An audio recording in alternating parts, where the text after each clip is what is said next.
जब भी बात इस्लाह माशरे की चलती है तो फ़ौरन जहन में ये बात आती है कि सामने वालों से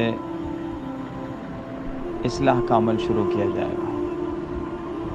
वाक़या ये है कि इस्लाह माशरे का अमल अपनी ज़ात से शुरू करना होगा, इसलिए कि माशरा अफराद से बनता है और अफराद हम और आप के मजमूए का नाम है।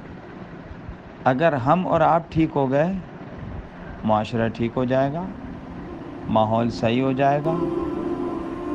तो मेरे भाइयों, हकीकत यही है कि जब तक अपनी ज़ाती इस्लाह और जब तक अपनी ज़ाती ख़ामियों और ख़राबियों को दूर करने की तरफ तवज्जो नहीं होगी, इसकी फ़िक्र नहीं होगी, उस वक्त तक माशरे की इस्लाह नहीं हो सकती।